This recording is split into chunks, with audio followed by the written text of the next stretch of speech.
नमस्कार दोस्तों। हम आइए आज के इस वीडियो में हम लोग एडिटोरियल बिहार तथ्य संग्रह के अगले पार्ट पर चर्चा करेंगे। आपने पहला पार्ट इसका देखा होगा, तो जिसमें हम लोगों ने बिहार सामान्य परिचय और बिहार इतिहास का प्राचीन बिहार का रिवीजन कर लिया था। इतनी चीज़ें हम लोग कर चुके हैं और आज की इस वीडियो में हम लोग जो है इसमें एक अगला जो मेन इंपॉर्टेंट टॉपिक होगा वो आज के वीडियो में होगा प्रमुख व्यक्तित्व और बिहार से संबंधित जो विशेष विविध विविध का मतलब ये हुआ जितने भी बिहार के सभी इंपॉर्टेंट पॉइंट्स एग्जाम में बने हैं वो विविध में एक सार के तौर पे इसमें दिया गया है। जब आप देखेंगे तो आपको इस वीडियो के इंपॉर्टेंस और इस कंटेंट का इंपॉर्टेंट पता चलेगा। बहुत ही कम समय में आपका सारा रिवीजन जो है बड़े अच्छे तरीके से हो जाएगा। तो देखिए, चलिए इस वीडियो में हम लोग प्रमुख व्यक्तित्व और बिहार विशेष विविध के बारे में चर्चा करेंगे। तो आइए समय का ध्यान रखते हुए हम लोग इस सेशन को शुरू करते हैं। तो आइए सर्वप्रथम हम लोग बिहार विशेष विविध को देखेंगे, उसके बाद हम लोग प्रमुख व्यक्तित्व को शुरू करेंगे। तो इसमें जो आज का ये पहला पॉइंट ये देखिएगा, कह रहा है कि विश्व का प्रथम लोकतांत्रिक गणराज्य ये लिच्छवी वैशाली है। ये न कि बिहार का भारत का बल्कि ये विश्व का प्रथम लोकतांत्रिक गणराज्य इसको माना जाता है, लिच्छवी को। सेकेंड है कि विश्व का प्रथम विश्वविद्यालय वो नालंदा विश्वविद्यालय है। नालंदा विश्वविद्यालय के बारे में आप जानते होंगे कि कुमारगुप्त फर्स्ट ने जो है इसकी स्थापना की थी या इसे जो है बनवाया था। नालंदा विश्वविद्यालय कुमारगुप्त फर्स्ट, आप याद रखिएगा। थर्ड पॉइंट देखिए, कह रहा है विश्व का प्रथम वैभवशाली नगर वो पाटलिपुत्र है जो बिहार का ही है। तथा विश्व का प्रथम खगोल वैज्ञानिक, ये जो प्रथम खगोल वैज्ञानिक वो आर्यभट्ट जी है, इनका संबंध भी बिहार से ही है। अब आइए नेक्स्ट है कि भारत के प्रथम राष्ट्रपति के बारे में, तो ये डॉक्टर राजेंद्र प्रसाद जी हैं जो कि बिहार से संबंधित है। तथा इंडिया डिवाइडेड इनकी पत्रिका है या पुस्तक है, आप कह लीजिए इंडिया डिवाइडेड इनकी पुस्तक है राजेंद्र प्रसाद जी की। और इनके बारे में कहा जाता है कि 1939 में जब सुभाष चंद्र बोस जी ने त्यागपत्र दे दिया था उसके बाद इन्होंने कांग्रेस की अध्यक्षता की थी। ये भारत के राष्ट्रपति भी हैं। नेक्स्ट पॉइंट के संविधान सभा के अस्थायी अध्यक्ष, ये जो अस्थायी अध्यक्ष है वो आपके सच्चिदानंद सिन्हा। सच्चिदानंद सिन्हा ये संविधान सभा के अस्थायी अध्यक्ष है, इनका भी संबंध बिहार। ये जितने भी लोग हैं आप देखेंगे सभी बिहार से रिलेटेड है। अभी आप इनमें आगे चल के इतने सारे नाम देखेंगे और इतने सारे मतलब चीज़ें देखेंगे कि जो बिहार से संबंधित है और आप शौक होंगे कि बताइए बिहार इतना बड़ा हमारा जो राज्य है बिहार जिसकी हम लोग तैयारी कर रहे हैं उसमें इतने बड़े बड़े काम किए हैं और उसमें इतने बड़े बड़े नाम हुए हैं। आइए इसमें हम लोग कहाँ तक देखें, यहाँ तक सच्चिदानंद सिन्हा को देख चुके। चलिए नेक्स्ट पॉइंट देखिए, कह रहा है कि संविधान सभा के अस्थायी अध्यक्ष, तो संविधान सभा का अस्थायी अध्यक्ष यही हमारे प्रथम राष्ट्रपति जी राजेंद्र प्रसाद जी हैं।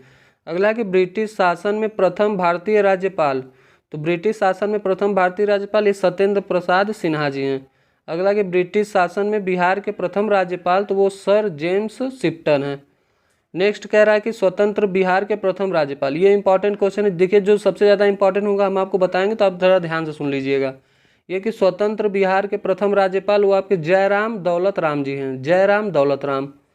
नेक्स्ट के ब्रिटिश शासन में बिहार के प्रथम मुख्यमंत्री, तो ब्रिटिश शासन में जब कहेगा बिहार के प्रथम मुख्यमंत्री तो आप मोहम्मद यूनिस लगाइए। ये 1937 समय भी है, आपको बताया तब स्वतंत्रता नहीं मिली थी।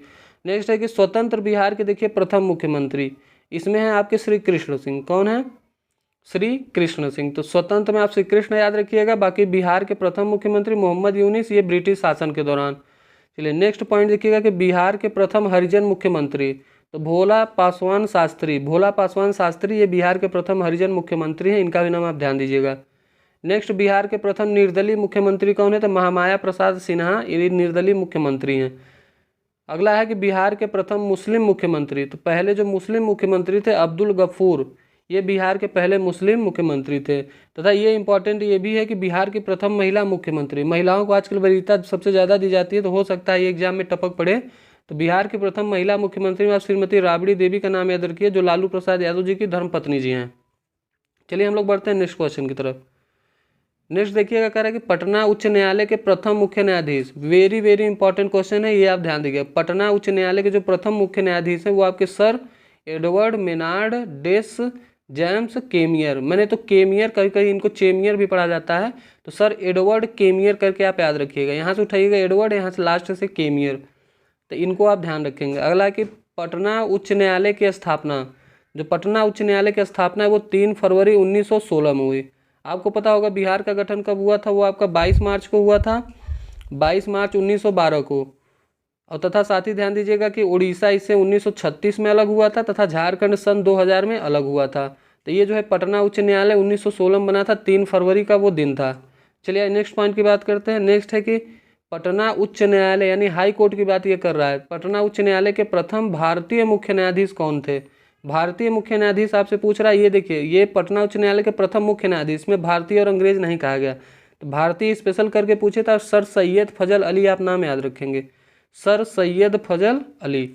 नेक्स्ट है कि सर्वोच्च न्यायालय के प्रथम बिहारी मुख्य न्यायाधीश। देखिए बिहार सर्वोच्च न्यायालय सुप्रीम कोर्ट में जो मुख्य न्यायाधीश होते हैं आपको पता होगा, तो कह रहा है बिहार का ऐसा कौन था जो कि पहला व्यक्ति था जो कि सुप्रीम कोर्ट का मुख्य न्यायाधीश बना?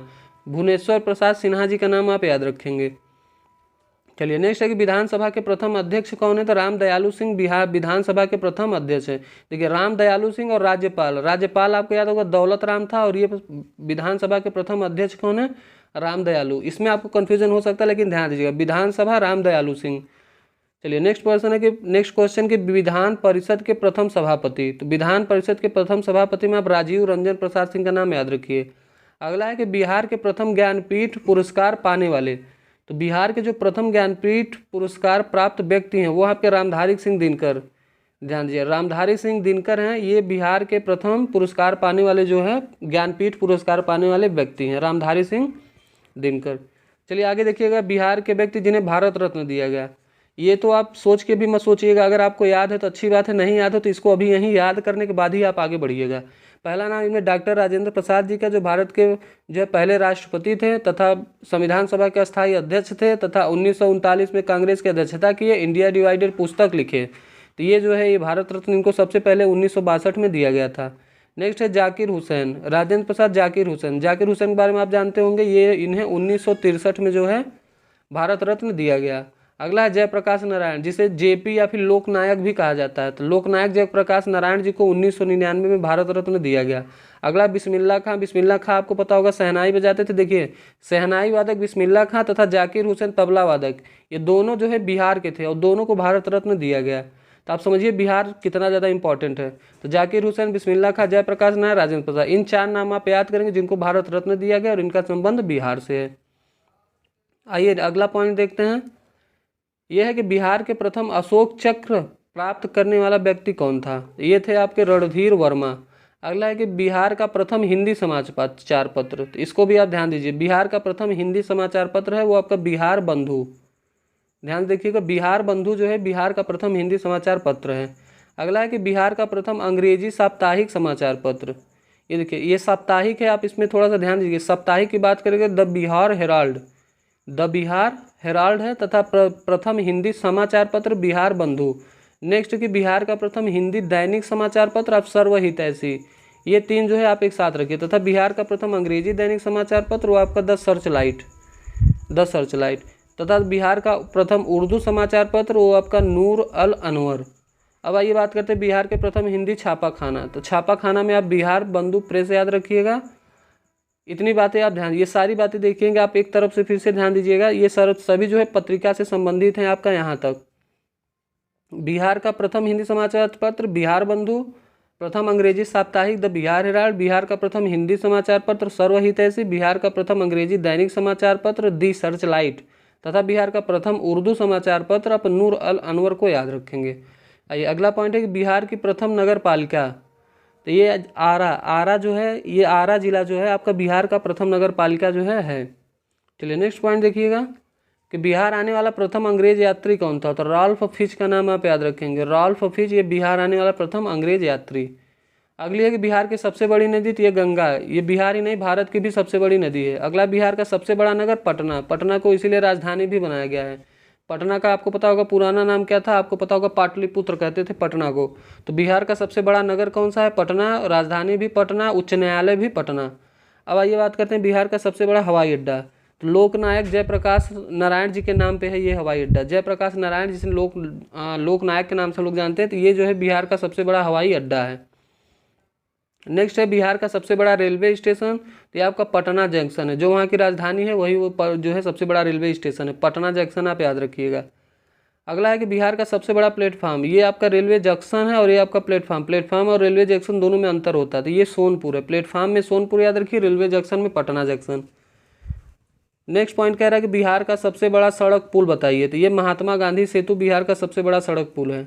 अगला है कि बिहार का सबसे बड़ा मेला, तो ये हरिहर नाथ मेला जो सोनपुर में लगता है। आपको पता होगा सोनपुर में पशुओं का मेला भी लगता है, तो ये बिहार का सबसे बड़ा मेला है हरिहर नाथ, जो कि सोनपुर में है। आगे बढ़ते हैं। बिहार के प्रथम तेल शोधक कारखाना, बिहार का जो प्रथम तेल शोधक कारखाना वो आपका है Barauni refinery, Barauni refinery. Next point है बिहार का प्रथम सिंचाई परियोजना, ये बहुउद्देशीय परियोजना है। नेक्स्ट है कि बिहार का प्रथम तारामंडल क्या है, तो ये इंदिरा गांधी तारामंडल है, जो कि पटना में है। अगला कि आधुनिक बिहार का प्रथम विश्वविद्यालय, ये आधुनिक देखिएगा, आधुनिक देखिएगा बिहार का प्रथम विश्वविद्यालय, न तो आप विक्रमशिला लगाइए न नालंदा लगाइए, न तो नालंदा न विक्रमशिला, बल्कि आधुनिक में आपको पता होगा पटना विश्वविद्यालय 1917 में बनाया गया, ये आप याद रखें। देखिए बिहार का प्रथम खुला विश्वविद्यालय, तो आप नालंदा का नाम रखें, याद रखेंगे। नालंदा कुमार गुप्त फर्स्ट का नाम भी याद रखेंगे, इन्होंने ही बनवाया था नालंदा, ये प्रथम खुला विश्वविद्यालय है, प्रथम खुला नालंदा खुला विश्वविद्यालय। नेक्स्ट पॉइंट देखिएगा कि बिहार का सबसे बड़ा विश्वविद्यालय, तो मगध विश्वविद्यालय ये बिहार का सबसे बड़ा विश्वविद्यालय है। आइए बात करते हैं कि बिहार का प्रथम कॉलेज, बिहार का जो प्रथम कॉलेज है वो आपका पटना कॉलेज है, ध्यान दीजिए पटना कॉलेज। तथा बिहार का सबसे गर्म जिला, बिहार का सबसे ठंडा जिला, ये दोनों जिला जो दोनों में आप गया ही नाम याद रखिए, सबसे ठंडा बात करें या फिर सबसे गर्म। चलिए नेक्स्ट पॉइंट देखिएगा। नेक्स्ट है कि बिहार में सबसे अधिक वर्षा वाला जिला, ये किशनगंज में जो है बिहार का सबसे अधिक। आप देखिएगा ऐसे अगर आप मैप बनाइएगा बिहार का तो कुछ इस तरीके से मैप बनता है आयताकार, तो आप देखेंगे तो यहाँ पे आपका किशनगंज पड़ता है, यहीं पे सबसे ज़्यादा वर्षा होती है। अभी क्यों यहाँ पे होती है, क्योंकि ये जो है बंगाल से अलग हुआ है, पश्चिम बंगाल से सटा हुआ राज्य। आपको पता होगा कि पश्चिम बंगाल में सुंदरवन डेल्टा भी होता है, तो वहाँ बंगाल की खाड़ी भी पश्चिम बंगाल की साइड ही है, तो उसी वजह से किशनगंज में सबसे ज़्यादा वर्षा होता है। उम्मीद है आपको ऐसे पढ़ेंगे तो याद हो जाएगा। आइए नेक्स्ट देखिए कि बिहार में सबसे कम वर्षा वाला, ये आपका औरंगाबाद है, जो जहाँ पे सबसे कम वर्षा होती है, किशनगंज है जहाँ पे सबसे ज़्यादा वर्षा होती है। अब आइए नेक्स्ट बात करेंगे कि बिहार का सबसे बड़ा जिला, तो ये जो जिला है ये आप देखेंगे यहाँ वाला जिसको हम डार्क कर दिए, ये वाला जिला, तो ये बिहार का जो है क्या है सबसे बड़ा जिला है, जिसे पश्चिमी चंपारण के नाम से हम लोग जानते हैं। नेक्स्ट है कि बिहार का सबसे छोटा जिला, तो ये शिवहर है, शिवहर यहीं बीच में छोटा सा पड़ता है, तो शिवहर जो है ये बिहार का सबसे छोटा जिला है। याद कैसे करेंगे, ऐसे याद रखिए पश्चिम चंपारण पहला है सबसे बड़ा है, तथा शिवहर, शिवहर को आप शिवघर से नाम याद रखिए। शंकर जी के मंदिर हर जगह लोग छोटे छोटे जगह उनका शिवलिंग रख के उनकी पूजा करते हैं, आरती करते हैं, तो सबसे छोटा जिला आप शिवहर को मानिएगा। सबसे छोटा होने के कारण जो सब पूछता है कि सबसे ज़्यादा जनसंख्या घनत्व तो बिहार के किस जिले में है, तो ये क्योंकि सबसे छोटा जिला है तो यहाँ लोग ज़्यादा हो गए, इस वजह से जनसंख्या घनत्व यहाँ पे ज़्यादा है। तो इतनी बातें आप जो है बिहार स्पेशल में जो विविध है उतना ध्यान दीजिएगा। तो ज़रा फिर से ध्यान दीजिएगा, जो सबसे इंपॉर्टेंट पॉइंट है मैंने आप एक बार इसको ध्यान से देखते जाइएगा और आप खुद से इसका आकलन कीजिएगा कितना आपको याद था और कितना आपको याद नहीं है। चलिए आइए बिहार विशेष वीर के बाद हम लोग बिहार के प्रमुख व्यक्तित्व के बारे में देखेंगे। आइए शुरू करते हैं। आइए प्रमुख व्यक्तित्व में हम सबसे पहला नाम जो है ये है आपका गौतम बुद्ध जी का। तो इसमें ज़्यादा डिटेल में दोस्तों हम नहीं जाएंगे, समय बहुत ज़्यादा लग जाएगा, तो इसमें जितनी पॉइंट्स लिखे गए वो इंपॉर्टेंट है, तो आप उन्हीं के बारे में हम बात करेंगे। ज़्यादा डिटेल में अगर हम खुलेंगे तो ये जो है फिर बढ़ता चला जाएगा, तो आप लोग बड़े ध्यान से सुनिएगा, जल्दी जल्दी हम लोग इस सीरीज़ को जो है ख़त्म करेंगे। प्रमुख व्यक्तित्व में जो जो इंपॉर्टेंट होगा हम बताएंगे, तो आप उसको भी आप ध्यान रखिएगा। तो पहला नाम आप देखिएगा गौतम बुद्ध जी का है। इनके बारे में कहा जाता है कि बौद्ध धर्म के संस्थापक जो है गौतम बुद्ध जी थे। इनका जन्म और मृत्यु पूछा जाता है, तो आप याद रखिए कि इनका जन्म जो है 563 ईस्वी में नेपाल में लुम्बिनी नामक गांव में नेपाल की तराई में हुआ था। अब बात करें इनकी मृत्यु देखिएगा तो इनको जो है 483 ईस्वी में कुशीनगर में ये महानिर्वाण की प्राप्ति, महानिर्वाण यानी मृत्यु, इनको प्राप्ति हुई थी। तो इतनी बातें आप ध्यान दिए, तथा साथ ही ध्यान दीजिएगा ये शाक्य कुल के क्षत्रिय थे, तथा इन्हें ज्ञान की प्राप्ति अक्सर पूछा जाता है, तो वो बोध गया में निरंजना नदी के तट पर बोधि वृक्ष के नीचे हुआ था।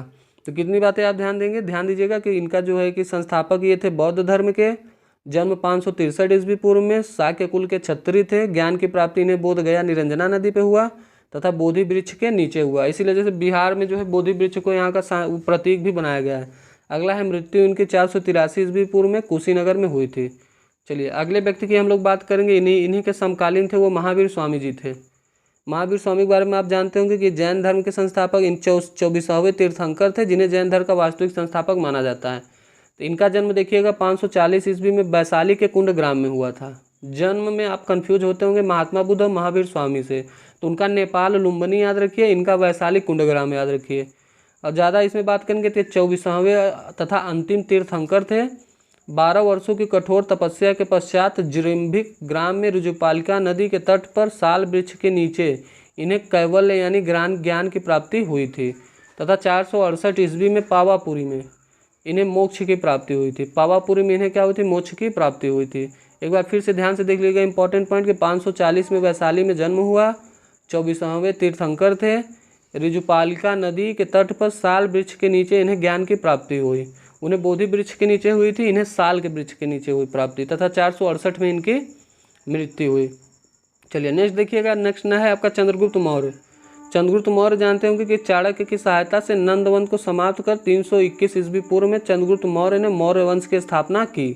इसने परास्त किया था कि क्या कहते हैं, नंदवंश के शासक घनानंद को।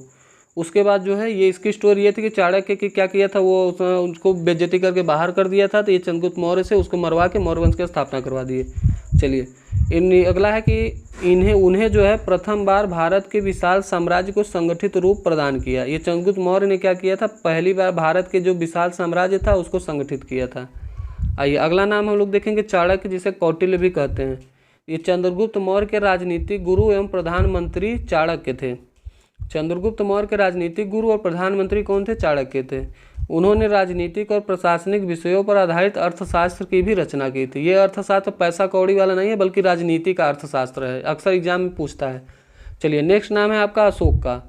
अशोक के बारे में ये कहा है कि मौर्य वंश का ये सबसे महान शासक अशोक चंद्रगुप्त मौर्य का पौत्र, यानी आप ध्यान दीजिए, चंद्रगुप्त मौर्य के पुत्र थे आपके बिंदुसार, और बिंदुसार के पुत्र थे आपके अशोक। और बिंदुसार और बिंबिसार में आपको कन्फ्यूजन पता होगा। बिंबिसार जो है वो पहला हर्यक वंश का शासक था, और हर्यक वंश के बाद आया मौर्य वंश, तो ये जो है मौर्य वंश के शासक हैं। चलिए इतनी बातें ध्यान देके इसमें आगे देखेंगे कि मौर्य वंश का सबसे महान शासक अशोक चंद्रगुप्त मौर्य का पौत्र एवं बिंदुसार का देखिए पुत्र था। अशोक अपने शांति, सद्भाव, जन कल्याणकारी शासन के लिए प्रसिद्ध था। अशोक ने बौद्ध धर्म को स्वीकार किया तथा उसके प्रसार के लिए स्तंभ और शिलालेखों का प्रयोग किया था। आइए नेक्स्ट बढ़ते, अगला नाम देखिएगा, ये है आर्यभट्ट का।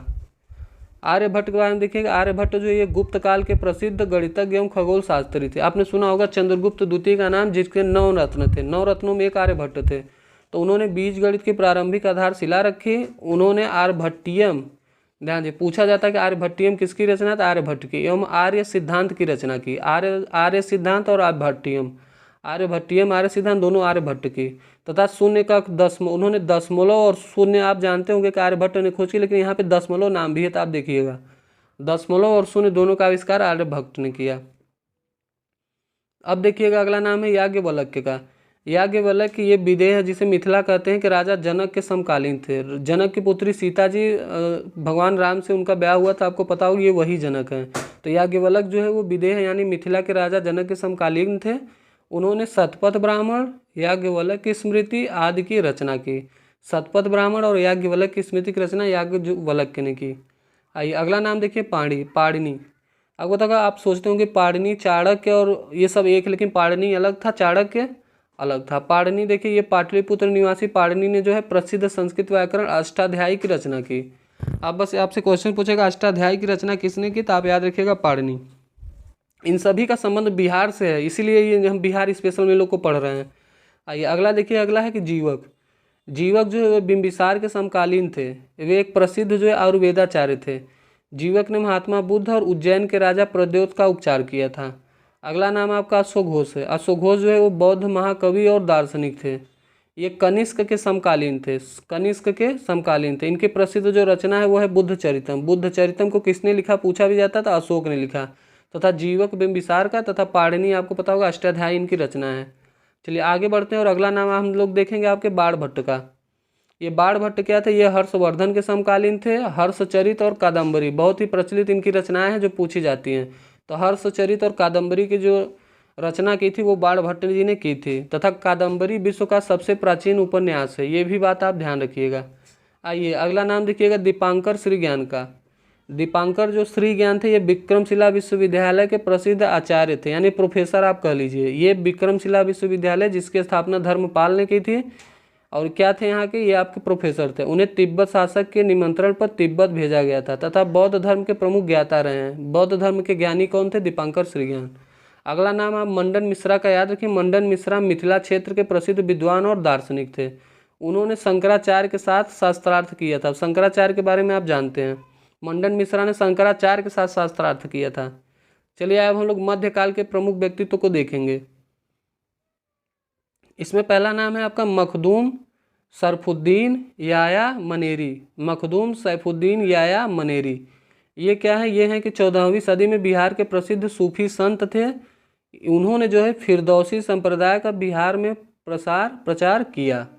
तो ये इनके बारे में हम भी बहुत मतलब ज़्यादा जानकारी नहीं थी मुझे। तो आइए जो मेन इंपॉर्टेंट वो शेर शाह के बारे में देखिए। इन्हें भारत का सर्वश्रेष्ठ अफगान शासक जिसने मुगल सत्ता को समाप्त कर सूर वंश की स्थापना की।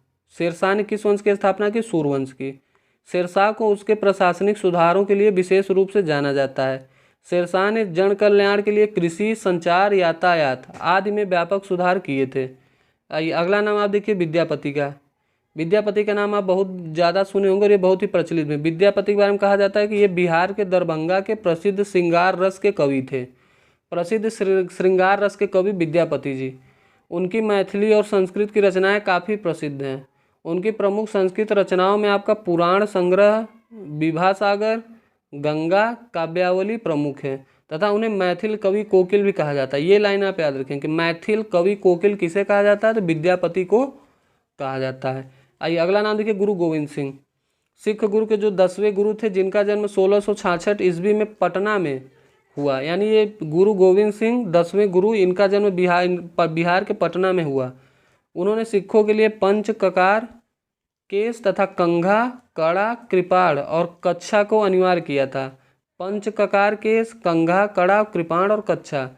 उन्होंने 1708 ईस्वी में नांदेड़ में एक अफगानी द्वारा उनकी हत्या कर दी गई थी। 1708 में नांदेड़ में एक अफगानी ने इनकी हत्या कर दी थी।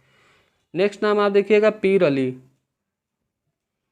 पीर अली के बारे में पटना सिटी के ये पुस्तक विक्रेता थे जिसने पटना में 1857 की क्रांति का बिगुल फूंका।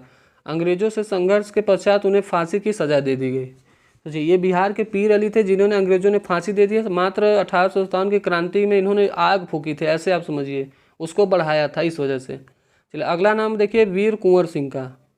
वीर कुंवर सिंह ये जगदीशपुर के जमींदार थे जिसने 1857 की क्रांति में बिहार का नेतृत्व किया तथा 75 वर्ष की आयु में भी उन्होंने 1 वर्ष तक अंग्रेजों से संघर्ष कर कठिन चुनौती दी। 75 वर्ष के आयु में भी वीर कुंवर सिंह जो है ये जगदीशपुर के, आप एक क्वेश्चन बनता है 1857 की क्रांति में बिहार के जगदीशपुर से कौन था? तो वहाँ पे वीर कुंवर सिंह जी थे। इतनी बातें आप ध्यान रखिएगा। चलिए सच्चिदानंद सिन्हा के बारे में हम लोग पहले भी बात कर चुके हैं। ये पृथक बिहार के निर्माता के रूप में इन्हें जाना जाता है, यानी बिहार अलग से मांगे कौन थे? वो थे आपके सच्चिदानंद सिन्हा तथा इन्हें ही संविधान सभा का प्रथम अध्यक्ष यानी अस्थायी अध्यक्ष बनाया गया था। अस्थायी इसलिए का अस्थायी अध्यक्ष 9 दिसंबर की वो डेट है, 9 दिसंबर 1946 जब पहली बैठक हुई जिसमें सच्चिदानंद सिन्हा को अस्थायी अध्यक्ष बनाया गया। चलिए नेक्स्ट है कि मौलाना मजहरुल हक। मौलाना मजहरुल हक बारे में देखिए, बिहार के मुस्लिम स्वतंत्रता सेनानियों में सबसे अग्रणी नेता थे ये।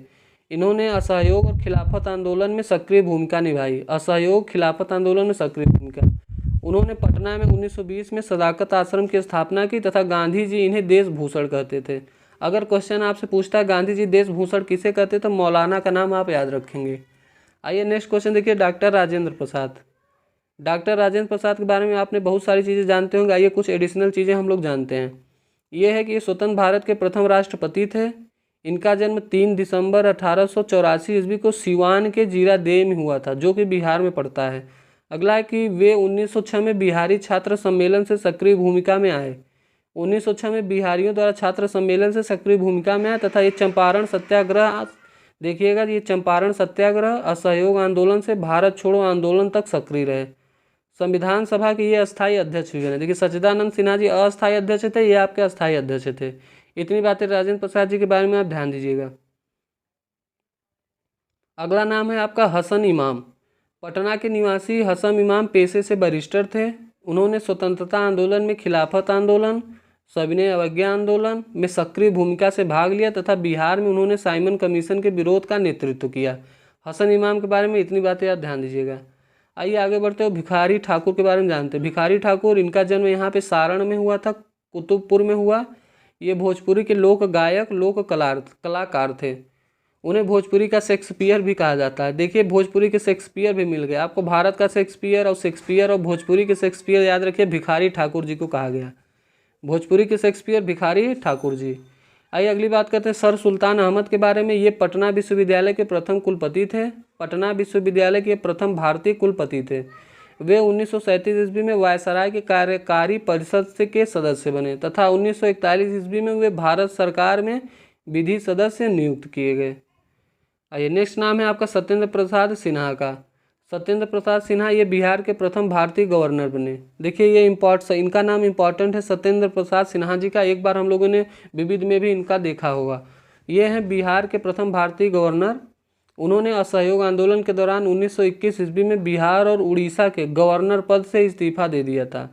इन्होंने बिहार उड़ीसा दोनों के गवर्नर पद से इस्तीफा दे दिया 1921 में, जब आपका असहयोग आंदोलन चल रहा था। आइए इंपॉर्टेंट नाम है राजकुमार शुक्ल जी का। इनका नाम आप याद रखेंगे। चंपारण के प्रसिद्ध ये किसान नेता थे जिन्होंने किसानों की दुर्दशा के प्रति कांग्रेस एवं गांधी जी का ध्यान खींचा। उसके बाद ही गांधी जी बिहार गए थे और चंपारण आंदोलन करके वहाँ के किसानों की समस्या को दूर किए थे। आइए अगला नाम आप मोहम्मद यूनिस का देखिए कि 1937 में चुनाव के पश्चात बिहार के इन्हें प्रथम मुख्यमंत्री का पद ग्रहण किए थे। 1937 के चुनाव के पश्चात ये बिहार के प्रथम प्रधानमंत्री, जिसे उस समय प्रधानमंत्री लेकिन वर्तमान में मुख्यमंत्री कहते हैं, ग्रहण किए थे। चलिए श्री कृष्ण सिंह के बारे में देखिए, इंपॉर्टेंट नाम है। इनका जन्म 1887 में नवादा के खनवा में हुआ, लेकिन इनका पैतृक गांव शेखपुरा के बरबीघाम था। अगला है कि बिहार के सक्रिय स्वतंत्रता सेनानी रहे तथा स्वतंत्र बिहार के पहले मुख्यमंत्री बने। ये आप याद रखिए, स्वतंत्र बिहार के पहले मुख्यमंत्री श्री कृष्ण सिंह थे। श्री कृष्ण सिंह को बिहार केसरी के नाम से भी जाना जाता है।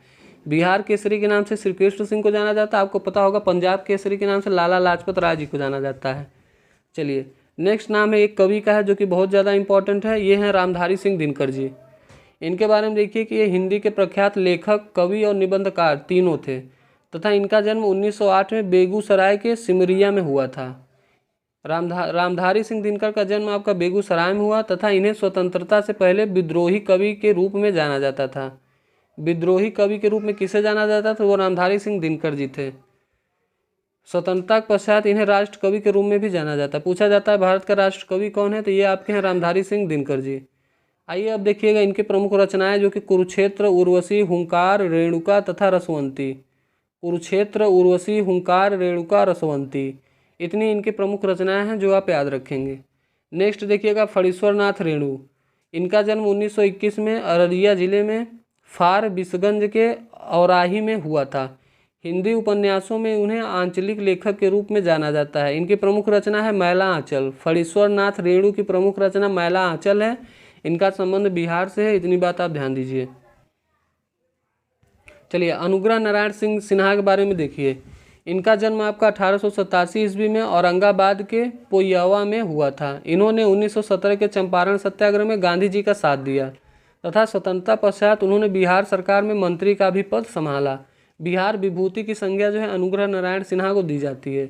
बिहार केसरी आपने देख लिया, बिहार विभूति देख लिया, लोकनायक और जयप्रकाश नारायण जी को कहा जाता है। इतनी बातें आप देखेंगे। आइए जयप्रकाश नारायण जी भी आ गए हैं। इनका जन्म 1902 में बिहार के सारण के सिताब दियारा गांव में हुआ था। लोकनायक के नाम से प्रसिद्ध जयप्रकाश नारायण का राजनीतिक जीवन जो है सविनय अवज्ञा आंदोलन से प्रारंभ हुआ। और सविनय अवज्ञा जो आंदोलन है वो 1930 में हुआ था, आपको पता होगा। अगला है कि उन्होंने 1942 की क्रांति में भी विशेष भूमिका निभाई। उन्होंने आज़ाद दस्ता का गठन किया। स्वतंत्रता पश्चात 1975 ईस्वी में उन्होंने संपूर्ण क्रांति का नेतृत्व किया। संपूर्ण क्रांति का नेतृत्व किसने किया? जयप्रकाश नारायण जी ने 1975 में। तथा साथ ही ध्यान दीजिएगा इन्हें 1965 में मैग्सेसे पुरस्कार भी दिया गया था। आइए नेक्स्ट नाम आप देख लीजिए सहजानंद सरस्वती का। स्वामी सहजानंद सरस्वती, इनके बारे में देखिएगा कि इन्हें भारत के किसान आंदोलन का जनक कहा जाता है। उन्होंने सन्यासी जीवन व्यतीत करते हुए किसानों के अधिकारों के लिए संगठन का नेतृत्व किया। अब 1929 ध्यान दें, 1929 ईस्वी में उन्होंने बिहार प्रांतीय किसान सभा का गठन किया तथा 1936 में भारतीय किसान सभा की स्थापना की। उन्होंने हुंकार पत्रिका में अपने विचार प्रस्तुत किए। अगर आपसे पूछता हुंकार पत्रिका में विचार किसने दिया, वो स्वामी सहजानंद सरस्वती जी ने। आइए कर्पूरी ठाकुर के बारे में जानते हैं। इनका जन्म 1924 में समस्तीपुर में हुआ। गरीबों के मसीहा के रूप में इन्हें जाना जाता है तथा स्वतंत्रता पश्चात वे बिहार के दूसरे उप मुख्यमंत्री बने तथा बाद में 1970 में ये मुख्यमंत्री भी बनाए गए। आइए नेक्स्ट है आपके राहुल सांकृत्यायन। राहुल सांकृत्यायन ये हिंदी के प्रमुख साहित्यकार हैं तथा इनका मूल नाम वो केदारनाथ पांडे था। जन्म 1893 ईस्वी में उत्तर प्रदेश के आजमगढ़ में हुआ तथा उनके ज्ञान भंडार के लिए उन्हें महापंडित की उपाधि दी गई। तो ये आप ध्यान रखें कि महापंडित किसे कहा जाता है, राहुल सांकृत्यायन कहा जाता है। अगला है, उन्होंने बिहार में किसान आंदोलन में प्रमुखता से भाग लिया तथा सिवान के अंबारी और अन्नवारी सत्याग्रह का नेतृत्व भी किया। चलिए नेक्स्ट देखिए, खान बहादुर खुदाबख्श खां। इनका जन्म 1842 ईस्वी में सिवान के उखई में हुआ था। उन्होंने पटना के प्रसिद्ध खुदाबख्श लाइब्रेरी की स्थापना की तथा स्वतंत्रता पश्चात इसे राष्ट्रीय धरोहर मानते हुए 1969 ईस्वी में संसद द्वारा पारित प्रस्ताव के तहत इसका नियंत्रण भारत सरकार द्वारा किया जाने लगा। नेक्स्ट नाम देखिए, रामवृक्ष बेनीपुरी। इनका जन्म 1899 में मुजफ्फरपुर के बेनीपुर गांव में हुआ। इन्होंने स्वतंत्रता आंदोलन में सक्रिय भूमिका निभाई और जेल भी गए थे, रामवृक्ष बेनीपुरी, तथा युवक नामक समाचार पत्रिका का संपादन भी इन्होंने किया। रामवृक्ष बेनीपुरी ने युवक नामक समाचार पत्र का संपादन किया। अगर प्रमुख रचनाएं की बात करें तो माटी की मूरत, चिता के फूल, संघमित्रा, तथागत आदि हैं। ध्यान दीजिएगा, माटी की मूरत, चिता के फूल, संघमित्रा। आइए अब बात करते हैं नागार्जुन की। इनका वास्तविक नाम वैद्यनाथ मिश्र था। इनका जन्म 1911 ईस्वी में मधुबनी के सतलखा गांव में हुआ। इनका जन्म मधुबनी के सतलखा गांव में हुआ तथा नागार्जुन ने हिंदी, मैथिली, संस्कृत एवं बांग्ला में अपनी मौलिक रचनाएं लिखी। चलिए कुछ प्रमुख रचनाएं देखिएगा, युगधारा, प्यासी पथराई आँखें तथा बलचनमा, सतरंगे पंखों वाली तथा तालाब की मछलियाँ नागार्जुन की प्रमुख रचनाएं हैं। अगला नाम आप बिस्मिल्लाह खां का देखिएगा।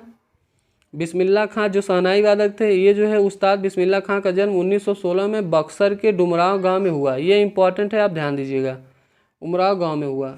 ये शहनाई वादक के लिए विश्व प्रसिद्ध थे। इन्होंने प्रथम स्वतंत्रता दिवस यानी 15 अगस्त 1947 पर लाल किले में शहनाई वादन किया था। आइए देखिए, बिस्मिल्लाह खां जी ने लाल किले में 1947 जब स्वतंत्रता मिली तो शहनाई वादन किया था तथा इन्हें 2001 ईस्वी में भारत रत्न से सम्मानित किया गया था।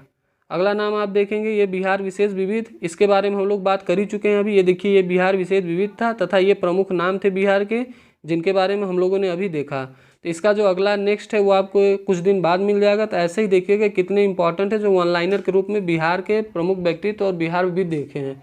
इसी तरीके से हम लोग इस बुक को लगभग 10 दिन में समाप्त करने का टारगेट बनाया है। इसका अगला जो पार्ट है वो आपको मिल जाएगा तथा पिछला पार्ट अगर आप देखना चाहते हैं तो आप प्लेलिस्ट में देख लीजिएगा, जो कि बिहार तथ्यसार यानी बिहार स्पेशल के नाम से प्लेलिस्ट बनाई गई है। तथा बाकी सभी प्रैक्टिस आपके होते रहेंगे। जो हम एडुटेरिया का प्रैक्टिस सेट भी कराए हैं, इसमें 5 ऑप्शन 4 ऑप्शन वाला तथा रुक्मणी का 5 ऑप्शन का न्यू प्रैक्टिस सेट तथा किरण का सभी प्रैक्टिस सेट भी आप देख सकते हैं। तो ठीक है दोस्तों, इसी के साथ वीडियो समाप्त करते हैं। धन्यवाद, जय हिंद।